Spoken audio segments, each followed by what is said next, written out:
Subscribe कर। राजस्थान का कुलधरा गांव इंडिया के सबसे ज़्यादा हंटेड जगहों में से एक है। यहाँ कई लोगों के साथ ऐसा हादसा हुआ है जिसे आसानी से नहीं कहा जा सकता। कुलधरा गांव 170 साल पहले अचानक एक दिन बंजर हो गया। जितने भी लोग यहाँ रहा करते थे वो ये सब जगह छोड़ के चले गए।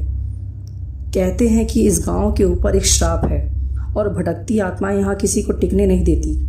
जब कुलधरा में भूत प्रेत की होने की बातें बहुत बढ़ने लगी तब दिल्ली के एक पैरानॉर्मल इन्वेस्टिगेशन टीम ने इस गांव में जाके रहस्य के सच्चाई का पता लगाने की कोशिश की। 2011 में 4 पैरानॉर्मल एक्सपर्ट की टीम दोपहर में कुलधरा पहुंची और उन्होंने अपनी इन्वेस्टिगेशन शुरू करी। शुरू में उन्हें किसी भी पैरानॉर्मल एक्टिविटी या एनर्जी का साइन नहीं मिला। उनके स्पेशल मीटर आसपास की एनर्जी और इलेक्ट्रोमैग्नेटिक फील्ड को आइडेंटिफाई कर लेते हैं। उसने भी कोई सिग्नल नहीं पकड़ा। पर जैसे जैसे शाम होने लगी उन्होंने कुलधरा के माहौल में एक भारीपन लगने लगा। जब उनमें से एक टीम मेंबर अंशुमन गाड़ी में रखी पानी की बोतल लाने गया तब उसने देखा गाड़ी में खून के पंजे के निशान थे। अंशुमन को यह बेहद अजीब लगा क्योंकि वहाँ दूर दूर तक कोई नहीं था। इतने में बाकी मेंबर जो कुलधरा के अंदर थे उन्होंने अचानक महसूस किया कि औरतों की झुंड उनकी तरफ बढ़ रही है। उन्होंने जैसे ही अपने मीटर को ऑन किया उसमें अजीब सी फ्रीक्वेंसी पकड़नी शुरू करी जो उन औरतों के साथ बढ़ रही थी। बाहर गाड़ी से पानी की बोतल निकाल रहा अंशुमन गाड़ी के शीशे को देख कर डर गया। शीशे में उसे दिखा कि एक बूढ़ा आदमी उसे घूर रहा है। अंशुमन गाड़ी के बाहर जाके देखा तो वहाँ कोई नहीं था और कुलधरा के अंदर उनकी बाकी टीम मेंबर भी डर के बाहर आ गए। चारों ने कुलधरा से जाने का फैसला किया।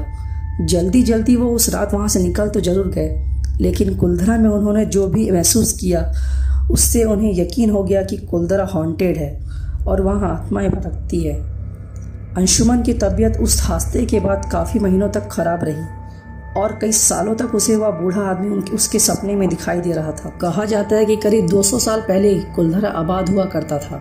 कुलधरा के पास 24 गांवों में पालीवाल ब्राह्मण रहा करते थे, लेकिन एक बार कुलधरा को किसी की बुरी नज़र लग गई। इसकी वजह से एक शख्स बना जो रियासत का दीवान था जिसका नाम सलाम सिंह था। सलाम सिंह अय्याज किस्म का था। एक बार उसकी नज़र गाँव की एक खूबसूरत लड़की पर पड़ी। दीवान उस लड़की के पीछे इस कदर पागल हुआ, बस किसी तरह उसे पा लेना चाहता था। उसने इसके लिए ब्राह्मणों पर दबाव बनाना शुरू कर दिया। हद तो तब हो गई कि जब सत्ता के मद में चूर उस दीवान ने लड़की के घर संदेश भिजवाया कि यदि अगले पूर्णिमास तक उसे लड़की नहीं मिली तो वह गांव पर हमला करके लड़की को उठा ले जाएगा।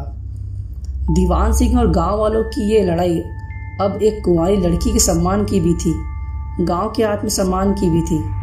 गांव की चौपाल पर पालीवाल ब्राह्मणों की बैठक हुई और 5000 से ज्यादा परिवारों ने अपने सम्मान के लिए रियासत छोड़ने का फैसला लिया। कहा जाता है कि निर्णय लेने के लिए सभी 84 गांव वाले एक मंदिर पर इकट्ठा हो गए।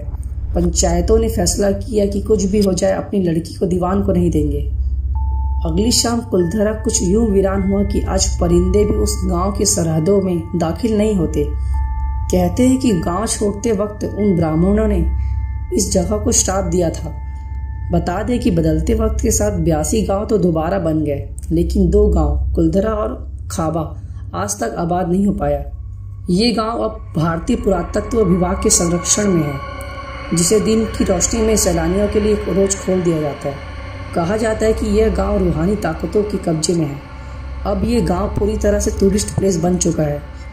कुलधरा गांव घूमने आने वाले के मुताबिक यहाँ रहने वाले पालीवाल ब्राह्मणों की आहट आज भी सुनाई देती है। बाजार के चहल पहल की आवाज़ आती है।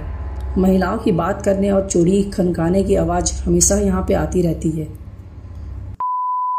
अगर आपको मेरा ये वीडियो पसंद आया तो प्लीज़ वीडियो को लाइक करें, शेयर करें और चैनल को सब्सक्राइब करें। तो मिलते हैं नेक्स्ट वीडियो में, तब तक के लिए बाय।